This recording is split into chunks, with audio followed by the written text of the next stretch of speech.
Lautan merupakan simbol kehidupan. Bukan hanya kelimpahan kehidupan yang luar biasa bisa kita dapati di sana, laut juga menyediakan berbagai macam pemenuh kebutuhan manusia. Di laut, kita bisa mendapatkan sumber makanan yang mengandung protein tinggi. Dari laut juga kita mendapatkan energi untuk menghasilkan daya listrik. Bahkan di area yang belum pernah dilihat sebagian besar dari kita, yaitu di lepas pantai, kita masih bisa mendapatkan manfaat dari kandungan energi alam seperti minyak mentah. Kita sangat bergantung pada lautan.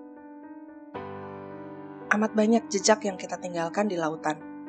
Pondasi-pondasi beton besar, besi-besi, gelondongan kayu, drum, karet, bahkan kain bisa kita temui di dasar lautan. Di daerah laut dangkal, kita bisa temui barang-barang ini menumpuk menjadi satu dengan substrat alami lautan yaitu lumpur, pasir, dan cadas. Lantas dari mana datangnya timbunan-timbunan ini?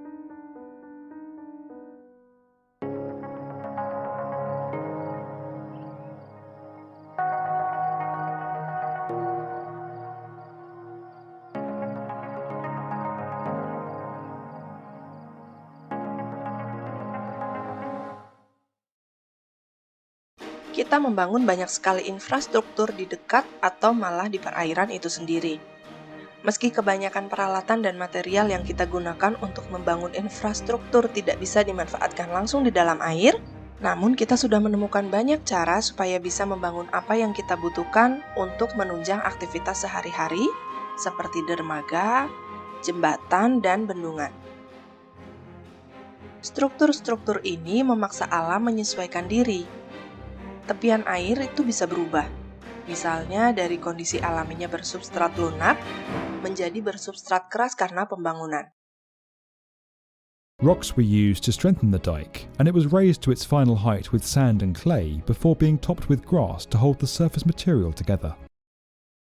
Beberapa area bahkan ditanami pipa-pipa hingga jauh ke dalam dasar, dan ini bisa mengubah pola adaptasi organisme yang hidup berasosiasi dengan substrat alaminya. Dasar perairan dermaga Barry di Inggris dihuni oleh makhluk hidup dalam kepadatan yang tinggi. Dari pengamatan visual ini, kita bisa melihat bahwa dasar perairan didominasi oleh organisme menempel, yaitu alga dan kerang. Organisme-organisme ini dapat hidup karena adanya media untuk menempel dan menetap. Selain kerang dan alga, kita juga bisa melihat kepiting, tunicata, dan ikan.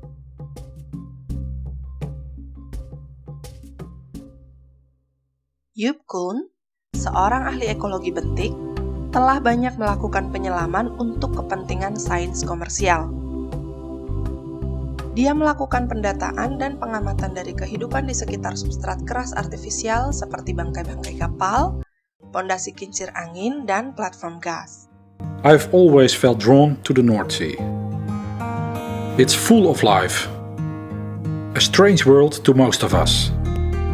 I want to know what lives there, but also I'm curious about the environmental value of hard substrates, such as shipwrecks, wind turbines, and gas platforms. Pekerjaannya ini memungkinkan dilakukannya analisis mengenai pengaruh substrat timbunan terhadap ekologi dasar perairan. Last year, for example, I found that the biomass on scour protection around wind turbine foundations is 24 times that of the seafloor. Large species such as North Sea crab occur there in densities more than 1,000 times greater than on the seafloor. When combined with all future North Sea activities, that change could have an impact on the total food web. Di perairan dangkal Palau, banyak bangkai kapal tenggelam yang terawetkan dengan baik. Bentuk dasar mereka masih terjaga sampai bisa dimanfaatkan oleh berbagai organisme untuk bertahan hidup. Iromaru, salah satu kapal perang Jepang yang dibom pada 1944, tenggelam di atas paparan benua bersubstrat pasir. Saat ini, kapal itu telah mengubah substrat pasir menjadi substrat keras tempat melekatnya kerang, karang-karang lunak, dan invertebrata lainnya. Bukan hanya kapal yang jatuh tenggelam ke dasar perairan. Di Muara Jawa Samarinda, sebuah dozer jatuh dan tenggelam ke laut pada saat loading batu bara. Ini disebabkan karena dinding tongkang yang roboh akibat kondisi tongkang yang sudah tua. Kejadian ini bukan satu-satunya, dan tentu jika tidak dilakukan evakuasi, alat-alat berat tersebut akan menjadi bagian dari substrat dasar perairan. Proses evakuasi kapal dan alat-alat berat yang tenggelam ke lautan tidak semua dapat dilakukan. Seringkali, perhitungan mengenai biaya, cuaca, dan kedalaman perairan membuat peralatan berat tersebut tidak memungkinkan untuk diangkat.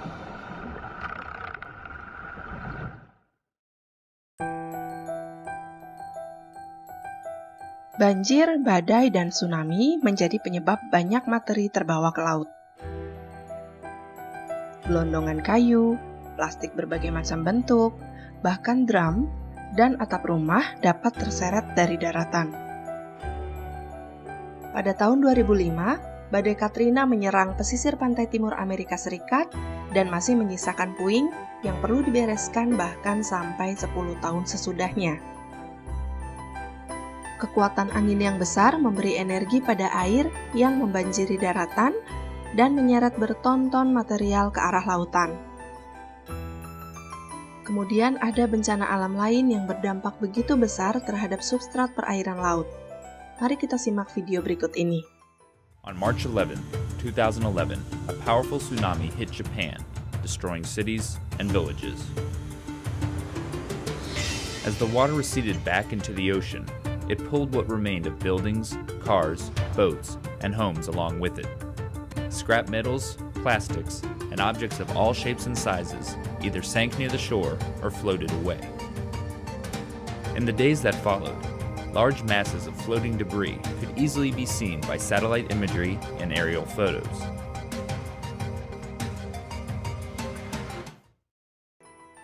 Efek dari tsunami tersebut terasa jauh sampai ke seberang lautan, yaitu di pantai barat Alaska. Bentuk pantai terluar Alaska dan permukaannya mengalami perubahan.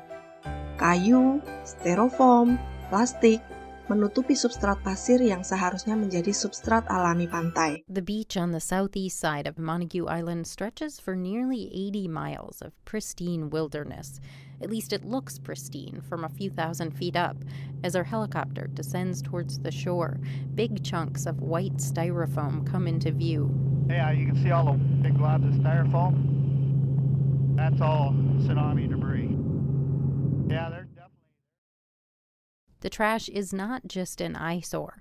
Pallister says voles, birds, and even bears are eating the styrofoam and plastic.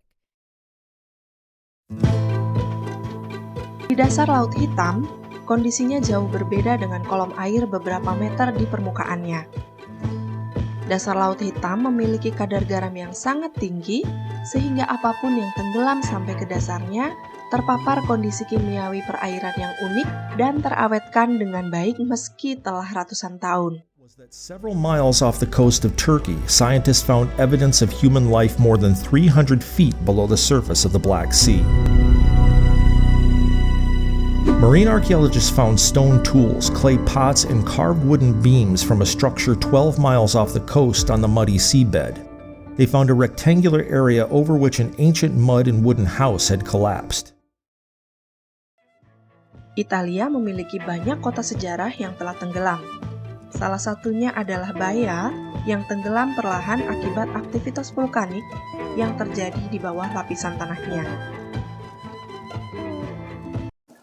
It's a forgotten world, hidden under a thin layer of sand just a few meters below the surface of the Mediterranean. Statues, mosaics, and the luxury villas of ancient Rome. It's incredible. I saw statues, mosaics, marble. From 100 BC to 500 AD, Baia was a resort town where wealthy Romans would go to get away from the heat. Built in a volcanic crater west of Naples, archaeologists now know that the Roman city was not the scene of sudden death like in neighboring Pompeii.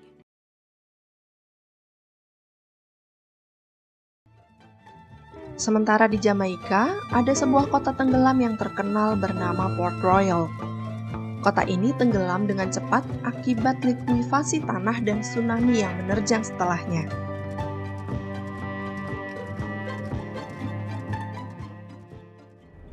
Finally, a lost world reveals itself.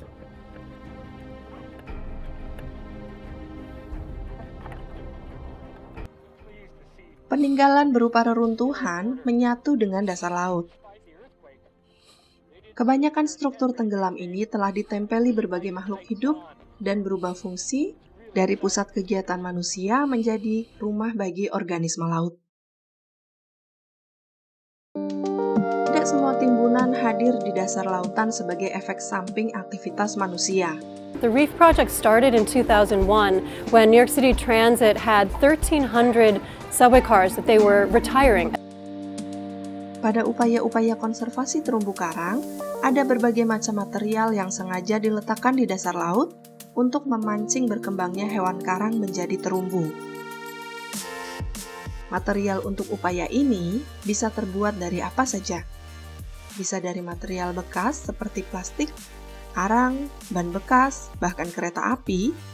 Bisa pula dari material yang sengaja diadakan seperti dibuat dari semen atau bahan lain yang mungkin digunakan.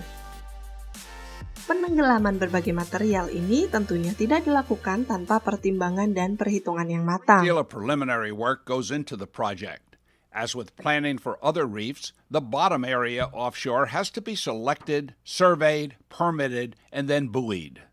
Once the site is prepared, the ship is towed to the precise location and carefully positioned so that it will sink at a predetermined spot within the permitted area. That's not always an easy task. Depending on the number of openings in the hull, a ship may sink quickly or just settle slowly. As the once proud vessel slips beneath the surface, water rushes over it and air bubbles mark a trail to the surface. Minutes later, it sinks to its final resting place on the bottom. Divers report that within a few hours, fish find this new haven and begin to take up residence. It doesn't take long before the artificial reef starts to attract a complex system of marine life. Itulah tadi beberapa hal mengenai dasar laut bersubstrat timbunan. Meski sumbernya berbeda-beda, dasar laut bersubstrat timbunan sama-sama terpengaruh oleh campur tangan manusia dan pada akhirnya substrat ini juga menyatu dengan sistem kehidupan yang kompleks di lautan. Sampai jumpa pada video-video berikutnya, selamat belajar. Wassalamualaikum warahmatullahi wabarakatuh.